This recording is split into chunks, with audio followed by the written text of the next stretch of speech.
Syakir yang di aktor sama Syakir yang di kehidupan biasa itu berbeda. Entah gue deg-degan karena suaranya merdu banget, atau entah gue deg-degan gara-gara Belum makan. kepanasan gue jadi disolawatin. Gue sholat ya, kalau lo mau tahu gue tuh sholat gitu. Iya. Gue sholat kan gue belum baik. Nah emang sholat bukan buat baik. Gue nggak tahu berapa rakaat, gue datang aja. Jadi gue kadang suka ngintip dulu gitu, ini udah naik belum sih, belum masih sujud. Kalau mau dihukumin secara syariat kita semua pasti salah. Ya, tapi lu pernah clubbing? Naning, ning. Terus. Jangan gitu, aku didengerin gitu. No, aku tuh nggak biasa didengerin mulu kayak gini. Kalau gue menjanjikan lebih banyak salahnya. Laki-laki lagi di luar sana, lu tuh yang semua yang belakang kamera. Kalau tidak bisa menjanjikan apapun, jangan menjanjikan apapun. Kehilangan Syakir yang lembut. Pelan-pelan. Gimana sih kamu yang lembut tadi Maksudnya itu? perkata. Kok teriak-teriak jadinya. Perkata. Biasa aja. Welcome to Climax, kritik maksimal. Halo semuanya, selamat datang di Klimaks Kritik Maksimal. Tanpa berisik, tetap optimal. Kembali lagi sama gue Talpaf di bulan Ramadan ini dengan baju yang lebih tertutup. Dan kita kedatangan Syakir Daulay. Ih, manis halo. senyumnya. Emang harus nggak boleh berisik ya? Nggak boleh Nggak boleh berisik. berisik. Ajan soalnya. Syakir. Waalaikumsalam. Waalaikumsalam. Jadi di sini kita peraturannya harus ala-ala ASMR. Apa? ASMR. Apa itu? Oh, SMA. Jadi di sini ada alatnya untuk ngecek dB-nya, nggak boleh lebih dari 70 dB. Oke. Nanti dicek sama mereka kalau misalkan kita lebih dari 70 dB, bakal ada lampu nyala-nyala. Terus kita harus pakai semua ini. Oh, jadi nggak boleh teriak gitu. Nggak boleh. Oke. Gitu ya. Oke, siap. Oke, siap, kita mulai ya. Ya, boleh. Kebetulan emang belum makan dari pagi jadi kayaknya kan aman. puasa. Oh iya. Iya, Aman ya. makannya ya. Gimana Oke. sih kamu? Syakir dikenal sebagai hafiz, penyanyi, pemain sinetron, sutradara, sekarang produser juga. Baru belajar sebenarnya kalau masuk ke dunia produksi di balik layar gitu. Sebagai produser, sutradara juga baru 2 film lah. Pertama Aku Bukan Jodohnya. Yang kedua Itu layar lebar. Aku Bukan Jodohnya pertama di OTT. Oke. Di OTT aplikasi Maxstream di waktu itu dibeli. Yang kedua di bioskop tapi sekaligus di OTT juga. Apa Gitu. itu yang bioskop? Yang kedua Imam Tanpa Makmum. Imam Tanpa Makmum. Iya. Sendokiran gitu berarti Iya ya. benar. Coba dong nyanyi gitu dong. Nyanyi apa lagunya yang mau keluar? Yang lagu lu dong. Yang mana, yang salawat atau Yang lo pengen yang mana deh? enggak? Kalau yang salawat kan atau enggak yang orang biasa dengar, mungkin kakak pernah dengar. Aisyah, romantisnya cintamu dengan Nabi. Tuh lu. Dengan iya. Terus ada salawat juga. Waktu sahur biatib al-hala ali safa. Ada salawat. Ada nanti lagu timur cuman belum keluar. Ini entah gue deg-degan karena suaranya merdu banget, atau entah gue deg-degan gara-gara Belum makan. kepanasan gue jadi disolawatin. Itu nanti makanya pengen explore musik juga. Akhirnya gue lihat banyak yang ke Jawa gitu. Gue suka lagu Jawa tapi kayaknya udah banyak dan belum ada yang nyentuh lagu timur. Makanya nanti pengen rilis lagu timur juga. Udah banyak lagu Jawa tapi belum ada yang seumuran Dirimu yang boom gitu loh, pakai Jawa gitu. Benar juga ya? Iya kan? Iya. Iya, harus jadi trendsetter. Bener. Coba kalau Jawa. Kalau Jawa Rungkat. Itu lagu gue banget. Ente-entean gitu ya. Nah cuman Jawa kan identik Siapa lagu. lagi? Oh, Ini kenapa? lu lebih 70. Enggak lu gini. Lah enggak sebelum itu. Udah, jangan fitnah. Belum puasa. Yuk bisa yuk belum puasa yuk. Jangan menebar fitnah. Ini aja. Itu kan? lampunya nyala. Malaikat kamu kan. Lampunya nyala karena diselawatin tadi. Pertama kali gue makin orang di sini besok Iya, mandiri. maaf, ngerepotin. Adek. Kak. Lanjut, lo kan 4 bersaudara. Iya. Anak bungsu, semuanya laki-laki kan? Enggak, yang pertama Oh, perempuan. yang pertama perempuan. ini keluarga lo kan taat kental banget ya agamanya ya? Atau lu doang? Sebenarnya memang karena kita dari Aceh ya. Kan Dari Aceh, gue tuh asalnya ya. dari Aceh. Jadi memang di Aceh itu kan pelajaran agama itu kental banget. Ya. Terus pertama kali justru gue bisanya tuh Pildacil. Pertama kali, bukan aktor, bukan nyanyi, bukan apa. Pildacil tuh yang ini ya, yang apa? Dai cilik. Oh, dari cilik. Oke, terus Itu dulu pertama. terus. Itu dulu pertama. Itu pas awal ngerantau tuh. Iya, orang ngerantau, terus belajar dai cilik. Nah, habis itu kalau nggak salah, gue azan dulu di salah satu stasiun televisi kan, di bulan Ramadan. Udah cicet. Boom. Enggak, belum. Cicet dulu. Sempet, nah pertama kali justru yang manggil MD itu pertama kali. Cuma waktu itu masih pesantren, belum bisa gitu kan. Akhirnya waktu itu lagi bosan banget di pesantren gitu. Terus tiba-tiba ada yang nawarin main film kan. Ya udahlah, gue ambil, yang penting gimana waktu itu kan pengen refreshing aja dulu di pesantren. Tapi sekolah jalan kan? Jalan, alhamdulillah. Gitu. Jadi 4 bersaudara itu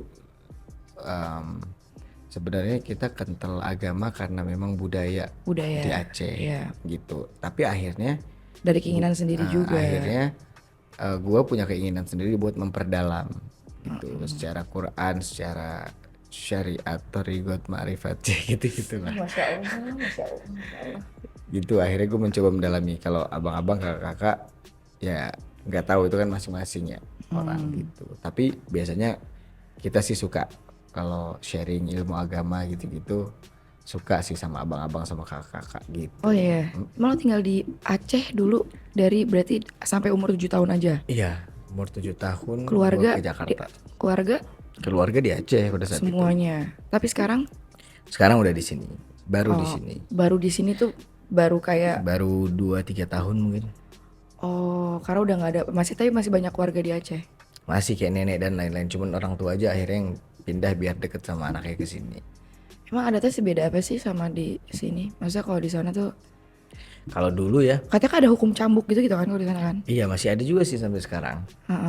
Itu berlaku untuk yang melakukan zina.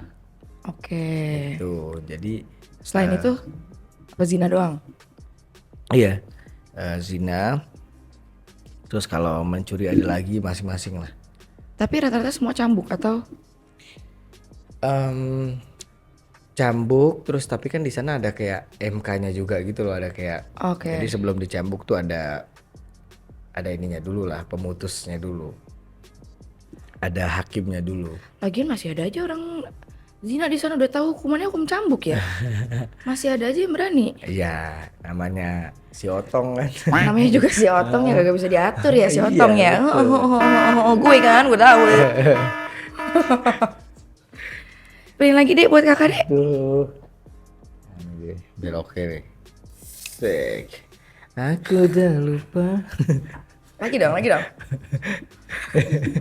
Tapi kalau orang tua lo itu masih mengikuti kayak striknya Aceh atau udah seperti orang tua Jakarta pada umumnya? Dulu awal pertama kali masuk entertain, terus foto-foto gitu kan. Apalagi dengan maaf gitu, maksudnya perempuan dan lain-lain. Di Aceh kan kayak dulu tuh, apalagi di kampung gue tuh kayak tabu banget gitu. Ya udah akhirnya harus ngejelasin lah, ini kerjaan dan lain-lain gitu awalnya. Perempuan in terms of gimana nih maksudnya? Kenapa tabunya apa?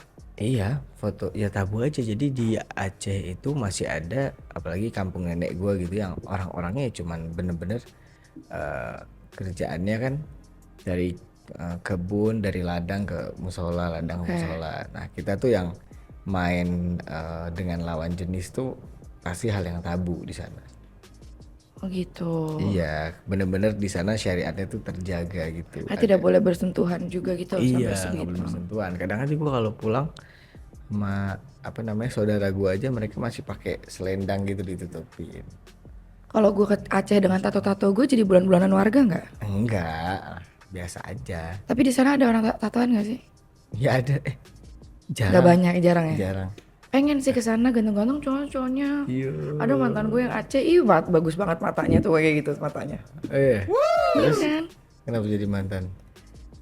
Gak apa-apa, Nggak namanya apa-apa. juga kan bawa-bawa aja. Kan ada yang Aceh juga gitu. Nah, terus kalau mau nanya perbedaannya kalau di bulan Ramadan deh, budayanya kalau di Jakarta dan di Aceh. Kalau di Aceh pasti, oh iya namanya kakak pasti punya kampung nggak? Maksudnya kampung halaman gitu. Padang sama Nias, tapi Ada. nggak pernah ke sana dan keluarga Iya, udah nggak ada jadi yang di sana, jadi nggak tahu. kalau di Jakarta kan Ramadan ya udah kayak biasa aja gitu kan. Kalau di sana kan di Aceh tuh atau di kampung-kampung halaman kita nih biasanya ada pawai dulu, terus ada obor, Oke, terus ada kenduri kalau di Aceh tuh. kenduri, apa tuh kenduri? Kenduri tuh ya udah, terus kayak acara kondangan cuman khusus buat sekampung aja. Jadi kadang kita masak bareng, terus makan bareng, buka bareng gitu. Oh, terus Terus nggak ada seru kayak dong. apa sih yang namanya kalau menu menjelang buka puasa? Takjil, Bukan makanannya. Ah, jadiin belaga ngabuburit, gue apa namanya? ngabuburit, ngabuburit. Ngabuburit. Hmm. Maafin aku ya. Itu sih yang seru banget tuh Ngabuburit di sana ngabuburitnya. gimana? Karena takjil di sana kan pasti takjil yang nggak ada di sini kan.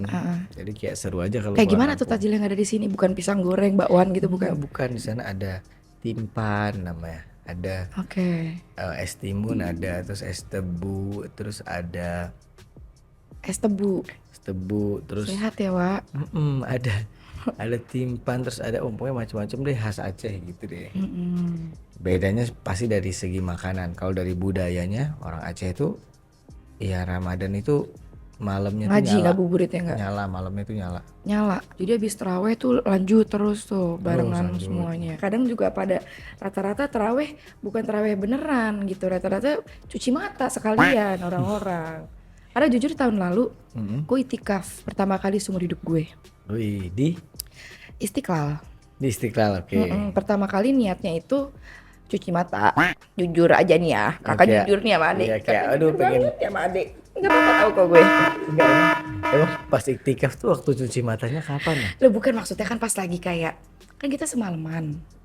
Kita semalaman di ini kan masjid. Itu kan Iya enggak, kan, maksudnya ya kan enggak full sholat. Ada kayak kita semalaman di Istiqlal itu kan bayangan kita nggak semalaman seperti di Senop gitu loh, beda gitu. Ada ini tahu aja aku di sana.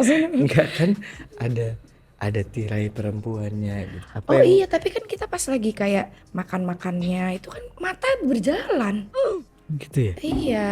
Atau kalau misalkan lagi kayak di sholat nih di atas, mepet-mepet dikit sama tralis-tralisnya, kan kelihatan kita keker ke bawah tuh bisa loh.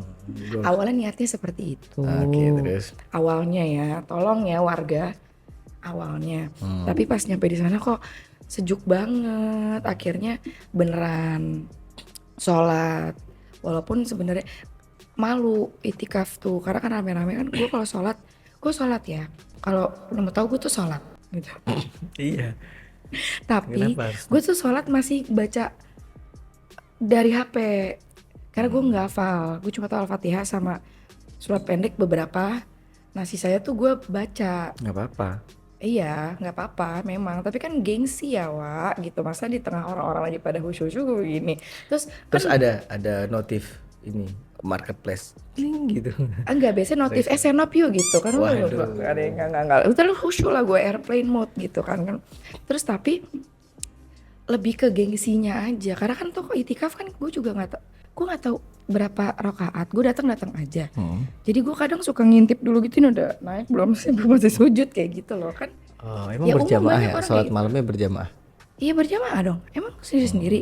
Enggak, iya biasanya ada yang qiyamul lailnya berjamaah, ada yang sendiri-sendiri juga. Oh Kalau gitu. itikaf. Oh nggak tahu kan, baru pertama kali kemarin. Tapi niatnya tahun ini mau itikaf lagi. Tapi di Brawijaya soalnya katanya ganteng-ganteng. Kalau kita doain semoga bisa itikaf di Masjidil Haram ya. Amin. Nah, terus ada nggak yang bikin lo kangen dari Ramadan di Aceh? Apa yang malam-malam itu karena malamnya rame atau takjilnya?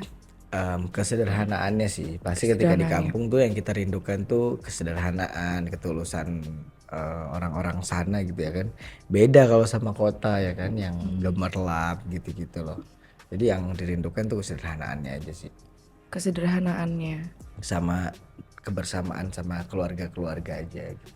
Iya sih seru ya kalau di sini sih nggak ada yang namanya kayak baru kelar terawih semua nongkrong kayak doa kayak Iya, nongkrong lah intinya kekeluargaan gitu. Kalau di sini kan masing-masing banget ya. benar kalau Udah di sini balik lagi ke duniawi, balik lagi ke kerjaan, balik lagi ke iya. perpartian. Ya, bukber aja kayak aduh ini wacana-wacana mulu ya kan. Di sini bukber itu lebih ke FOMO kak. Ya, Gitu. iya kan. Kalau di sana tuh lebih ke bukber gitu kan. Iya bener-bener Bener. ya, silaturahmi gitu. Silaturahmi. Kalau di sini kan lebih FOMO-nya. Justru kalau di kampung kalau nggak ngumpul tuh kayak aneh aja kan. Iya, Aneh. justru di kampung itu kalau nggak ngumpul aneh. Ya aneh lah. Kira narkobaan ya nih anak ya. Nggak Iya. nongkrong sama anak komplek gitu kan. Gitu, iya benar kalau di kampung. Ah, betul. Terus ceritain dong pesantren. Kenapa pesantren? Dari umur berapa dan kenapa pesantren? Sebenarnya karena lebih ke merantau dan dulu orang tua kan maksudnya ekonominya nggak berkecukupan. Kebetulan dapat beasiswa dulu di pesantren. Ya udah, akhirnya masuk pesantren Di umur? 8 tahun, 8-9 tahun. Berarti udah di sini dong. Udah di sini. Di sini sekolah dulu di Jakarta, Oke. di SDN Pondok Labu 12 Pagi. Hmm. Habis itu baru pindah ke pesantren. Berapa tahun? Di pesantren 6 tahun sampai kelas 3 SMP. Oh gitu. Kelas 3 SMP baru masuk ke dunia entertain. Soalnya kirain kayak ada kan ada tuh stigma-stigma kayak anak bandel dimasukin pesantren gitu. Oh, enggak, kalau gue tuh justru beasiswa buat apa? Karena dulu pesantren itu baru ini juga baru launching. Nggak bisa loh nge-cheat kayak gitu. Maju. Oh, gitu. Kagak ada loh nge-cheat gitu. Terus Ya udah, pesantren 6 tahun. thank you ya. Gue cinta deh sama lo. Enggak tadi lu lihat nggak? Kenapa? Nggak bisa lo ngechat dia ke gua ngomongnya, tapi suara dia. Enggak, gue di sini. Suara. Di sini. Guys, lihat berapa kali anak ini sudah memfitnah saya. Ya, belok kiri dikit ya kan. Itu ngomongin scare. Alah ilah, Fadel lo. Iya, jadi sebenarnya masuk ke pesantren itu bukan karena bandel kalau gua. Dari beasiswa. Iya, karena dulu gue bisa pildacil. Terus alhamdulillah dari Aceh kan bisa ngaji, akhirnya dapat beasiswa tuh. Gitu kalau gue. Tapi ketemu anak bandel di sana. Kalau gue bukan bandel masuk pesantren baru bandel. Oh, masuk pesantren. Coba Gak bercanda, kulik lebih bercanda, dalam kita. Nggak bercanda. usah, biasanya seperti Tapi benar itu. kak, nggak semuanya orang bandel masuk pesantren. Tapi gitu, gue terus jadi dengar juga baik. tuh yang Iya, kayak dari pesantren jadi bandel. Kenapa bisa seperti itu? Apa karena karena muak kah? karena kalau kita lebih dalam belajar agamanya, iblis kita semakin tingkatnya, pangkat iblisnya tuh semakin besar. Oh gitu. Betul. Kok gue sekarang merasa iblis di gue banyak banget ya? Padahal juga agama gue nggak taat-taat juga. Berarti apakah lebih Ada baik gue stay dua. di sini aja Ada levelnya? ada godaan setan, ada hawa nafsu. Kalau setan nafsu Waduh. itu lebih bahaya Enggak, lagi. kalau setan itu dia hanya menggoda. Tapi kalau hawa nafsu semakin dikasih makan maka dia akan semakin minta. Berarti hawa nafsu itu kan dari diri sendiri. Ya, jadi hawa nafsu tuh walaupun kadang-kadang dia dapat apa yang dia mau tapi jangan selalu dikasih karena nanti dia tambah nyusahin. Oke, yang menggoda itu adalah setan. Yang menggoda setan. Jadilah dua nih, Benar. dar. Jadilah orang-orang belangsak ini itu gitu ya. Tuh. Oke, tapi gue pengen tahu. Gue baru inget tuh yang banyak soal gue pernah dengar dari dulu. Maksudnya mantan lu gitu ada anak pesantren? Enggak mantan lagi dong. Oke. Yang keluar dari pesantren malah jadi bandel. Enggak, tapi memang orang tuh kak yang gua pelajarin, koreksi kalau salah, semakin umur dia bertambah maka semakin besar juga godaan dia. Betul deh. Iya kan? Betul. Kayak umur 17 sama umur 19 sama umur 21 mau dia anak pesantren atau bukan pasti godaan dia akan bertambah. Namanya juga remaja gitu kalau Iya, itu kan. dan Itu kebanyakan pendewasaan. tapi benar. Harusnya anak pesantren mereka nggak berputus asa dari rahmatnya Allah.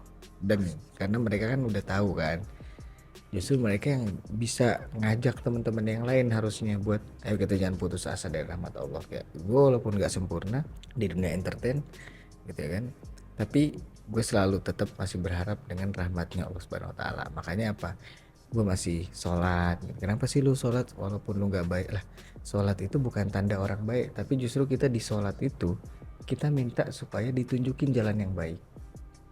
Jadi banyak orang salah, gue sholat kan gue belum baik. Nah emang sholat bukan buat baik, tapi kan di sholat ada nggak ihdinas siratal mustaqim, iya kan abu ya karena saya ini ihdinas siratal mustaqim. Jadi justru di sholat itu kita minta biar dijadiin orang yang lebih baik, bukan kita sholat itu tandanya kita orang udah baik. Justru karena kita nggak baik kita sholat biar kita Iya, itu minta alasan aja. ditunjukin ke jalan yang lurus. Betul. Karena ini cerita sedikit ya. Gue itu kan ada BPD, borderline personality disorder. Apa tuh? Ya cewek-cewek mental illness lah intinya. Mm-mm. Nggak usah lu cek-cekin di Oh, gue. iya. Cewek-cewek mental illness lah pokoknya. Oke. Zaman Mental dulu health. tuh bener tuh zaman-zaman remaja-remaja baru ngetek itu kayak masih BPD-nya ditambah dari emang peremajaannya itu masih kayak bentrok banget, masih yang kayak ngamuk-ngamuk apa segala macam, semua bandel. Terus tantrum. Terus dari orang zaman dulu kan selalu bilang kalau mental illness itu ada yang bilang ibadah lah, ada yang bilang balik ke diri sendiri lah. Zaman dulu gue mikirnya kayak gila nggak mungkin lah kayak gitu, kayak basi banget kayak gitu tuh, terlalu kolot menurut gue. Karena yang waktu itu kita cuma pengen didengerin kan. Iya, nah tapi pas kesini gue memberhentikan semua obat-obat dari psikiater gue, terus gue bisa stabil sendiri, gue mempelajari mindfulness dan lain-lain. Dan ujung-ujungnya setiap kalau misalkan gue lagi mentok, gue sholat. Gue nggak bisa bilang kalau misalkan gue sekarang stabil karena gue sholat, tapi ada juga karena gue nonton-nonton YouTube mindfulness dan lain-lain gitu-gitu, dan pendewasaan diri gue juga otomatis. Tapi emang ujung-ujungnya mentoknya sholat gitu loh. Iya. Jadi ternyata orang-orang zaman dulu yang gue kata-katain kolot itu bener lagi gitu loh. Karena psikolog di sini kayak nggak membuat, ya oke buat tenang, tapi sebenarnya apa yang mereka jawab itu yang sebenarnya kita tuh deep down udah tahu. Terus. Jangan gitu, aku didengerin gitu, no, aku tuh nggak biasa didengerin mulu kayak gini.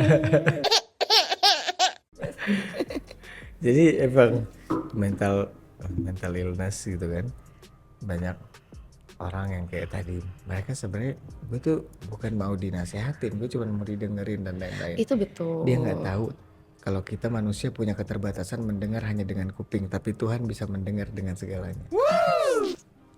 Subhanallah. Makanya Kecintaannya terhadap Allah Subhanahu Wa Taala. kita memandang Tuhan tuh segimana.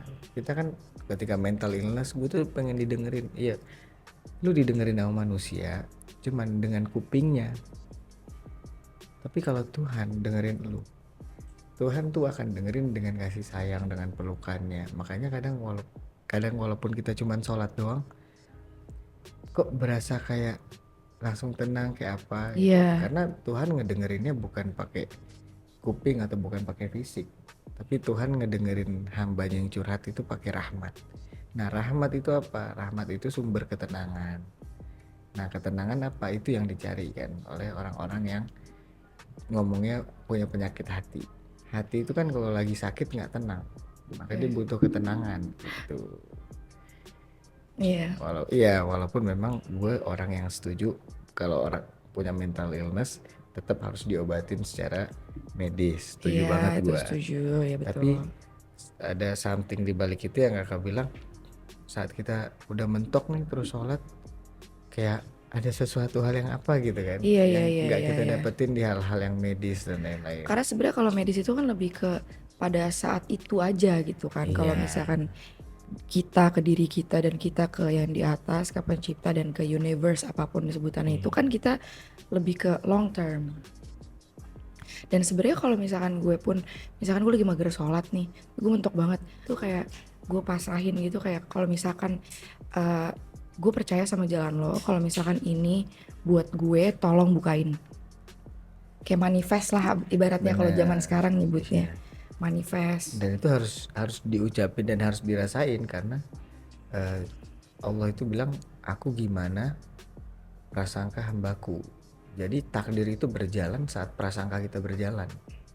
Ada takdir yang nggak bisa berubah kayak ajal kita, jodoh kita, rizki kita nggak bisa berubah. Tapi ada hal-hal yang bisa Rizki nggak bisa berubah. nggak bisa kayak ajal, jodoh. Terus Tapi kalau kita doa minta rezeki, kalau udah dicatatnya segitu aja gimana? enggak. Jadi rezeki itu akan Allah lebihkan. Kan lain syakartum lazidannakum wa lain kafartum inna adzabi lasyadid. Jadi kalau kamu bersyukur akan aku tambahkan nikmatku kepadamu. Ada tuh kalimat Allah nambahin nikmat. Oke, Jadi emang nikmat udah tuh nggak sekedar iya, materi ya. ada yang udah ditaker tapi nih lu gua kasih uang jajan segini ya setiap hari. Tapi kalau gua Nggak mau mau. kalau gua mau ngasih hadiah kalau gua mau ngasih hadiah boleh dong. Boleh banget. Ya udah. Allah juga kayak gitu. Jadi kalau Allah mau ngasih hadiah boleh. Ah, semua kan udah ditetapin di Diatur, takdir, ya. ya kan? Tapi ada takdir-takdir itu yang beruniverse. Dia itu akan tergerak saat kita mengucap dan kita berprasangka. Manifest. Iya, iya. Jadi universe-nya alam semesta gitulah. Jadi misalnya Iya. gue Anggaplah lo udah mempunyai itu. Jadi Iya. lo output yang lo ini pasti positif jadinya. kayaknya gue ntar malam bakal ini deh dapat rezeki deh. Gue sering banget kayak kok berat banget ya hidup gue, kayak gue mau dapat 5 miliar deh. Gitu, gue sering Iya, kayak bener. gitu. Ucapin aja terus ntar insya Allah dapat Ha-ha, terus pasti omongannya tuh gue ganti, nggak yang kayak enggak gue nggak punya duit, lebih ke enggak gue nggak punya budgetnya, kayak iya gue kaya masya Allah tabarakallah misalkan gitu, padahal nggak kaya tapi ada-adain aja gitu. Bener. Iya gue cantik masya Allah tabarakallah gitu. Iya, jadi takdir itu kadang berjalan sesuai prasangka dan ucapan kita. Ada tuh takdir yang kayak gitu. Iya kan, berarti bener nih manifest Instagram ini tuh sebenarnya ya sebenarnya minta ke Tuhan sih, cuman dimodernisasi aja pakai manifest, minta sama alam semesta gitu ya kan. Kalau gue lebih suka manifestnya kayak gue serahin ke Allah gitu, kayak ya Allah, aku ini nggak bisa apa-apa, yang bisa ini nih engkau gitu, tapi aku pengen ya Allah gitu. Jadi lebih kayak ke apa ya, semakin kita menunjukkan kelemahan di hadapan Allah, semakin Allah tuh menunjukkan kekuatannya gitu. Tapi lo kelihatannya kayak Gen Z yang nggak mental illness ya, adem kayak hidup lo ya. Ini perut kram mensku hilang loh. Masa? Merdu banget. Tapi gue banyak yang nggak tahu kan kalau soal mental pasti udah lebih dulu dihajar duluan lah. Kan gue udah dari 7 tahun merantau, umur 7 tahun merantau, umur 7 tahun sekarang lagi ngapain sih anak-anak sekarang? Gak usah anak sekarang. Gue dulu 7 tahun gak penting hidup gue. Kalau gue udah ke Jakarta tuh cuman sama abang gue, terus numpang di rumah orang. Tahu sendiri kalau numpang di rumah orang Jakarta kan Kenapa tuh? mental bos. Oh mental. Kegengsinya atau apanya nih? Karena culture shocknya atau apanya? Semuanya? Ya nggak semua hal kan enak tuh ketika kita merantau kan. Ya betul. Banyak mental illness gue apa ya? Coba kalau bisa self diagnose deh. Ya kayak dulu aja, semua abang-abang gue kan punya bakat, gue enggak. Dari kecil. Roket adik nih. Terus? Dan kalau abang-abang gue salah dulu, nggak bakal salah, mereka yang salah pasti gue. Oh itu jelas. Hah? Gue juga gitu ke adik gue. Iya, jadi kayak sedangkan kan gue bungsu ya, kayak yang butuh kasih sayang. Tapi pas gue lahir tuh kayaknya qadarullahnya aja lah, takdirnya itu ekonomi keluarga lagi nggak baik-baik aja gitu loh. Jadinya harus serve di bagian gue gitu loh. Dan akhirnya sampai gue kan harus dirantaukan gitu, karena memang nggak ada spare ekonomi di rumah untuk anak keempat pada saat itu. Tapi ternyata jalan itu kan yang bikin gue jadi sekarang. Betul. Tapi kalau bisa disuruh milih, sebenarnya lo lebih pengen sekolah biasa atau pesantren? Kalau bukan kepentok ekonomi atau apapun itulah. Pengen pesantren sih. Tetap. Karena rame, iya banyak temen gitu kayaknya. Dan kecintaanmu terhadap Allah gitu ya. Iya, seenggaknya gue mikirnya Karena gua hebat ada loh, di maksudnya tempat. lo dari kecil masalahnya ada keinginan seperti itu untuk kayak gue pengen deketin diri, gue pengen Karena pengen. tadi Kak, nggak mendukung itu sekeliling gua. Jadi yang gua bisa harapin cuman Allah gitu. Dan beberapa kali dari kecil gua tes, suka ngetes kayak ya Allah tunjukin kekuasaanmu kayak gini. Dan selalu Allah tunjukin, jadi kayak udah akhirnya gua dari kecil tuh selalu ditunjukin sama Allah tuh setiap kita minta. Ketika dewasa ternyata cara Allah ngasih beda. Pernah tuh ditahan. Anjir, Tuhan yang selama ini ngasih mana nih gitu kan. Oh Ternyata tiba-tiba kok nggak ada lagi nih kok yang gue nggak minta, ada kok nih, nggak turun nih. kok gue malah dibikin susah gitu. Ah, Ternyata ketika dulu Tuhan ngasih tahu kekuasaannya, tapi ketika kita sudah cukup secara mental dan umur, Tuhan ingin menitipkan kekuasaannya juga kepada kita lewat ilmu-ilmunya dia. Jadi Tuhan iya. kasih itu sekaligus ilmunya. Disusahin tuh biar lu tahu ilmunya, sehingga hal yang sekarang lu pikir susah itu jadi gampang ke depan karena lu tahu ilmunya gitu. Tapi iya sih, benar sih. Cuman maksudnya sekarang pun kayak nggak tahu ya, mungkin gue udah kesantuyan apa gimana. Gue selalu pasrah juga kalau misalkan gue lagi ada masalah apa, gue lagi bokeh, gue lagi gini, pokoknya segala macam gue lagi kepentok tuh gue pasrahin, kayak gue percaya pasti ini jalannya nanti bakal enak nih. Itu muslim yang benar kayak gitu. Karena muslim artinya berserah diri. Oh gitu. Iya. Jadi Orang entah lebih karena gue kebanyakan traumanya atau kayak emang gue udah terlatih untuk kayak oke, apapun jalannya gue ngerti, misalkan gue lagi dijatuhin sekarang, mungkin karena ini gue mau dikasih hadiah nih nantinya, kayak lagi dikosongin nih bag gue buat nanti gue kolek-kolekin hadiah yang ada di depan gue nanti. Ih, astagfirullah, masya Allah, tabarakallah, Talita. Tahu?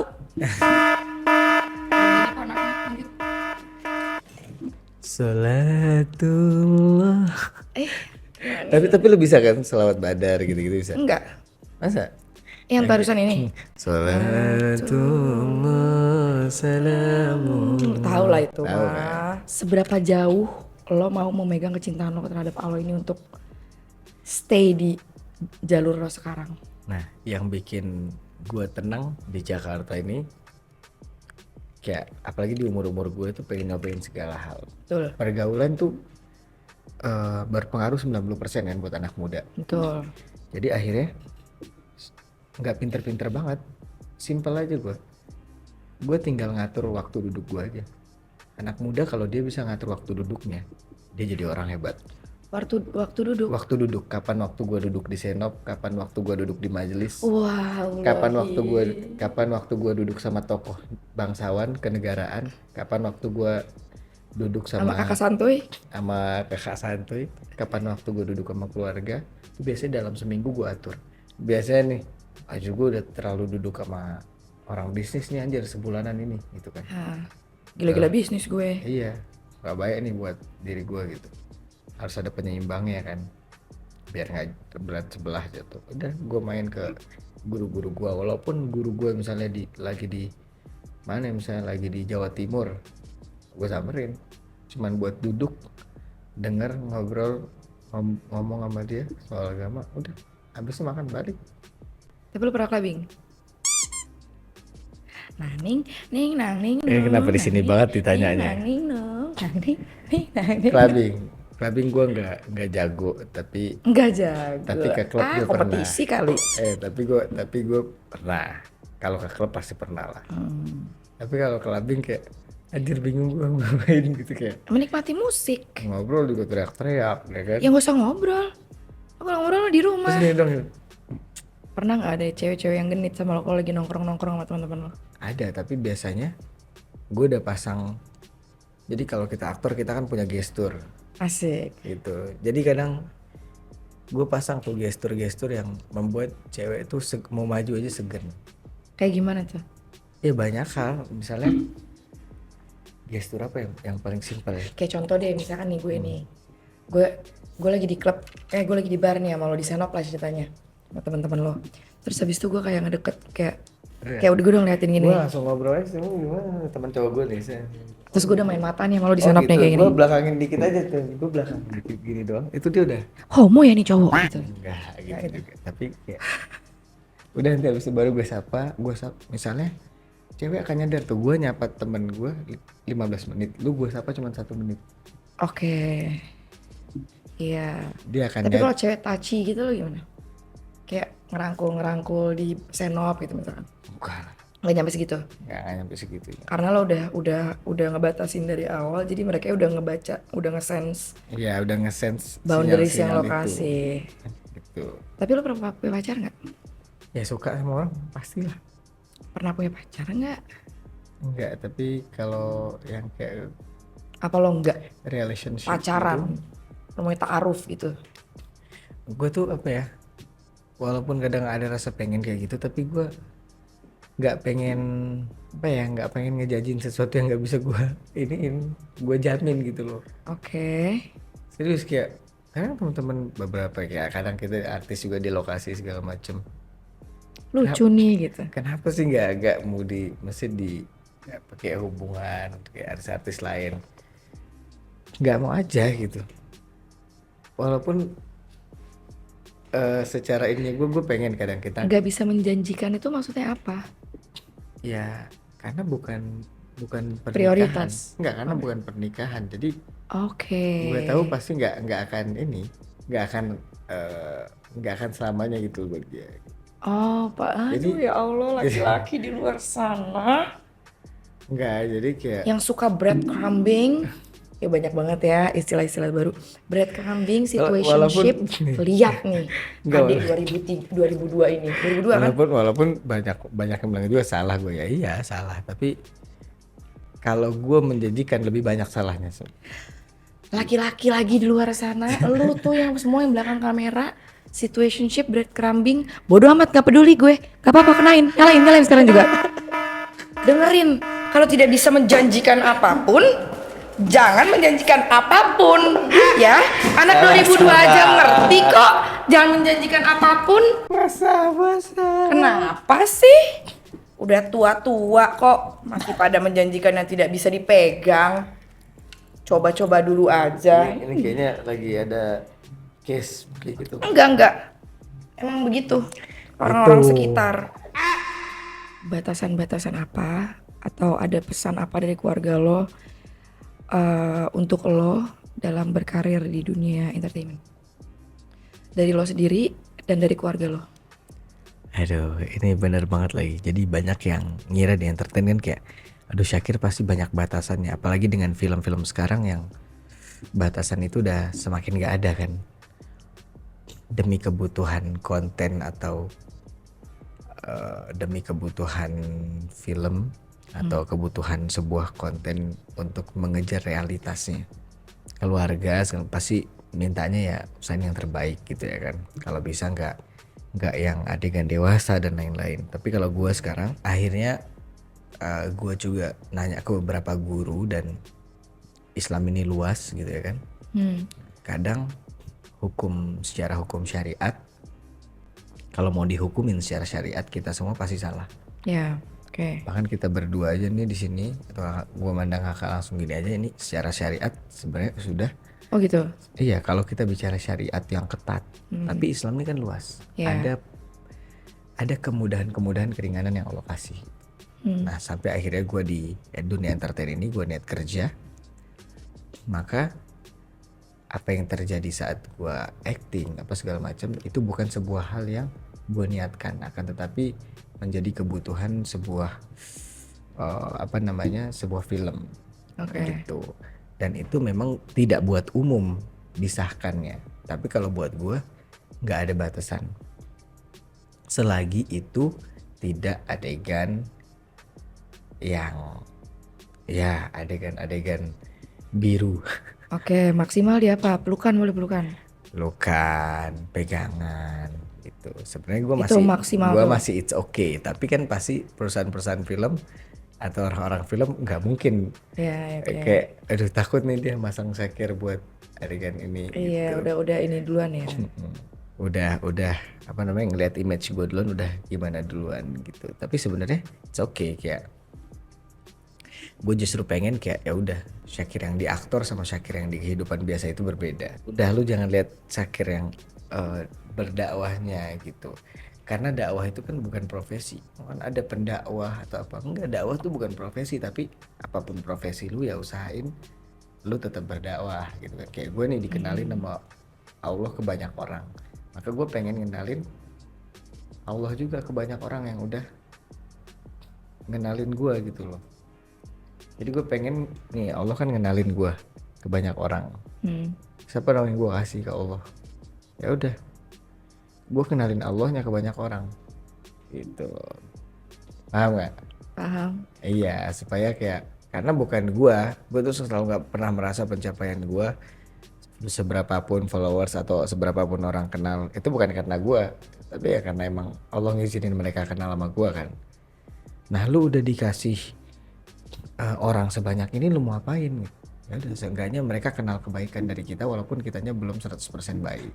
Coba, ini kan momen nih, ada lo. Ajarin kakak dong dek, ngaji dek. Aduh. Ada surat apa gitu lah dek ya, ajarin adek. Gue masih belum bisa banget juga, coba ya tapi ya. Dulu gue pernah ngaji, cuma sampai juz 3 kayaknya. Ih banyak dong. Tapi habis itu udah. Sekarang kalau disuruh baca Iqra pun bisa. Ini tapi kalau baca Quran nggak di atas 70 nggak apa-apa lah ya. Nggak nyala kan? Iya nggak apa-apa kok. Kalau baca mah nggak apa-apa, nggak awas sama orang.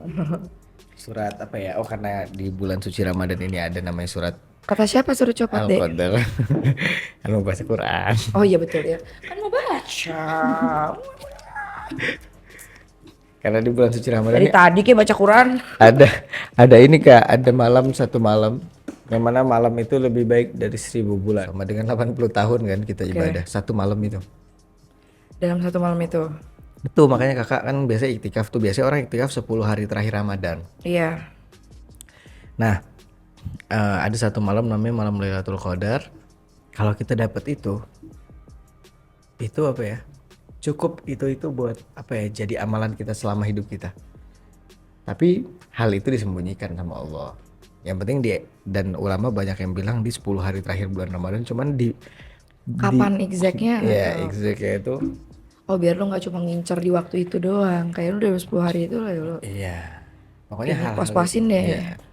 Kayak dalam sholat 5 waktu, Allah nyembunyiin mana sholat yang paling utama. Biar apa? Biar kita menganggap semuanya utama. Begitu juga Allah menyimpan. Oh ada sholat yang utama tuh dalam sholat yang waktu. Oke. Kayak Allah merahasiakan siapa hamba-hambanya yang utama di sisinya. Misalnya kekasih-kekasih Allah tuh siapa di antara manusia-manusia biasa. Biar apa? Biar kita nganggap semua orang, oh bisa jadi dia kekasih Allah, bisa jadi dia kekasih Allah. Jadi semuanya saling mengasihi. Iya. Nah, ada malam Lailatul Qadar. Nah, saya kira mau bacain tuh surat Al-Qadar. Kalau jelek jangan di ini tapi ya. Oke. Jangan diledekin ya. Ya nggak diledekin lah, ya ampun adek ah. A'udzu billahi minasy syaithanir rajim. Bismillahirrahmanirrahim. Inna anzalnahu fi lailatul qadr. Wa ma adraka ma lailatul qadr. Lailatul qadri khairum min alfi syahr. Tanazzalul malaikatu warruhu fiha biidni rabbihim min kulli amr. Salamun hiya hatta matla'il fajr. Sadaqallahul azim. Masya Allah, tabarakallah. Di surat terakhirnya ngelirik ke gue dengan mata Aceh. Dengan mata Acehnya itu aku bingung aku. Ya Allah, yang kayak gini. Yang kayak gini lebih tua. Ya, ya, janji. Ya. Janji ya, yang kayak gini lebih tua. Amin, amin, ya Allah. Kita lanjut. Oke. Gue pakai dulu. Dengeran gak sih lo? Oke. Beli lontong buat buka puasa. Satu kata. Beli. Beli Beli lontong lontong buat buat Buka. Buka. Bukaan. Buat. Buat. Buat. Buka. Buka. Bukaan. Buat. Buka. Buka. Kasus. Kancut. Salah. Oh, salah. Buat. Buat. Buka. Buka. Kasus. Kasus. Kasus. Salah. Salah buat buka puasa. Emang udah salah anjir. Lagi. Nunggu azan maghrib. Apa? Nunggu azan maghrib. Pelan-pelan. Ih, mana sih kamu yang lembut tadi Maksudnya itu? perkata. Kok teriak-teriak jadinya? Perkata. Biasa aja. Nunggu azan maghrib. Nunggu. Nunggu. Ini pas musiknya lagi peak. Iya nih, kenceng banget nih. Nunggu. Apa tadi? Nunggu. Azan. Azan. Ajal. Nunggu azan. Oh, nunggu azan. Maghrib. Gantian. Kehilangan Syakir yang lembut. Yuk. Hari. S. Hari. RI. Hari. Raya. Idul Fitri. Ya. Satu lagi. Malam. Parah. Malam. Malam ini. Gua. Lagi kecil suaranya gua. Ih, jujur anaknya, ya Allah. Terawih. OTW. Terawih. Tadi apa? Malam ini. Gua. Terawih. Terawih. Ya. It's good. Oke, Syakir, kita Oke. sudah mencapai ke penghujung acara. Asik. Yaps. Kasih tahu kita satu fakta yang tentang lo yang orang-orang belum ada yang tahu. Yang orang belum tahu tentang Syakir Daulay adalah Syakir itu nggak bisa tidur kalau TV nggak nyala. Sama lagi. Harus enggaknya ada suara-suara kan? Iya. Iya. Penakut ya soalnya. Dikit. Atau kepalanya berisik. Ya kan? Iya. Kalau terlalu sunyi. Iya, kalau terlalu Iya. sunyi kepalanya berisik. Ya betul. Thank you, sebuah fakta. Terima kasih Iya. loh, walaupun agak susah. Terakhir, peragakan klimaks versi Syakir. Alhamdulillah. Ya kan itu klimaks juga kan? Iya, betul. Alhamdulillah. Oke, terima kasih ya Syakir sudah mau datang ke sini dan mengajarkan kakak sesat ini ke jalan ya, dan menjadi reminder untuk kakak ini untuk tidak terlalu kesantuyan. Terima kasih ya Syakir, diingat lagi ya nanti ntar pulang tolong doain lagi yang kayak Syakir ya Allah. Tapi lebih tua di atas aku berapa Amin. tahun ya. Kalau ketemu akunya diundang ya. Pasti. Kita Yang matanya tunggu setajam dia. Awal atau pertengahan tahun depan, semoga ketemu sama jodohnya, menikah bahagia dunia akhirat. Amin ya Allah, amin. Terima kasih. Bye bye semua.